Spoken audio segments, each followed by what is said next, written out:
In order for you and me to devise some kind of method or strategy to offset some of the events or a repetition of the events that have taken place here in Los Angeles recently, we have to go to the root. We have to go to the cause. Dealing with the condition itself is not enough. We have to get to the cause of it all, or the root of it all. And it is because of our effort toward getting straight to the root that people oftentimes think we're dealing in hate. But first, I would like to congratulate and give praise to the Negro, so-called Negro leaders and so-called Negro organizations. And excuse me if I say so-called, it's hard for me to just outright say Negro when I know what that word Negro really means.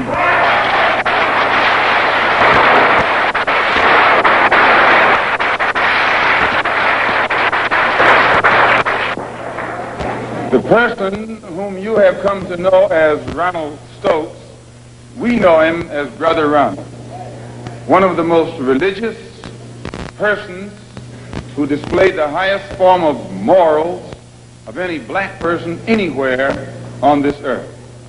And as one of the previous speakers pointed out who knew him, everyone who knew him had to give him credit for being a good man, a clean man, an intelligent man, and an innocent man when he was murdered. The Negro, so-called Negro organizations and leaders should be given great credit for their failure or refusal to let the white man divide them and use them one against the other during this crisis.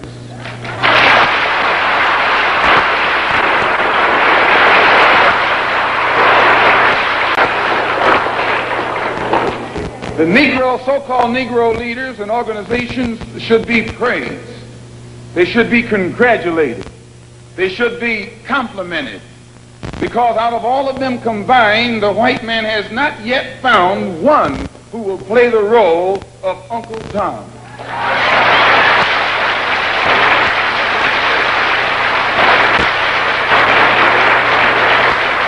But yet he has found no Tom, no puppet, no parrot who is still dumb enough in 1962 to represent the injustices that he's afflicting against our people. We don't care what your religion is. We don't care what organization you belong to. We don't care how far in school you went or didn't go. We don't care what kind of job you have. We have to give you credit for shocking the white man by not letting him divide you and use you one against the other.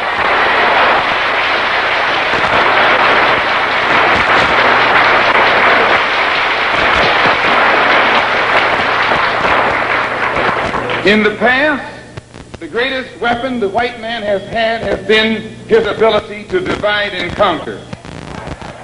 As Jackie Robinson pointed out beautifully on the television last night, 4/5 of the world isn't white. Isn't that what Jackie said?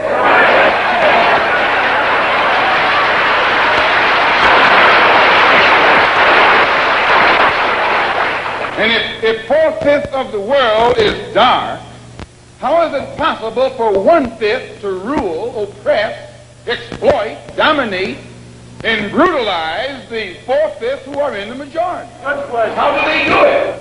Divide and conquer. If I take my hand and slap you, you don't even feel it. It might sting you because these digits are separated. But all I have to do to put you back in your place is bring those digits together.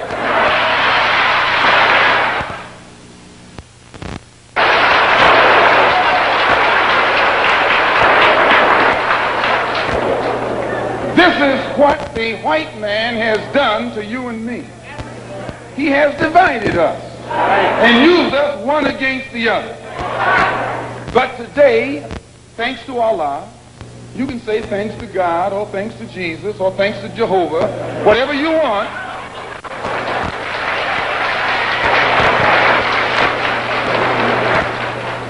But as a follower of the Honorable Elijah Muhammad, we have been taught to say thanks to Allah. And that's what Jesus said. Jesus called on Allah. He said, Allah, Allah, lama asabachthani. I believe what's good for Jesus is good for you. If Allah was good enough for Jesus to call upon, I think he should be good enough for you to call upon.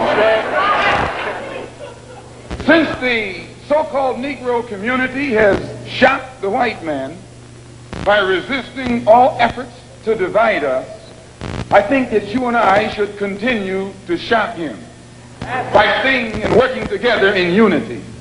Despite religious, political, economic, or educational, or social differences, let us remember that we are not brutalized because we're Baptists. We're not brutalized because we're Methodists. We're not brutalized because we're Muslims. We're not brutalized because we're Catholic. We're brutalized because we are black people in America.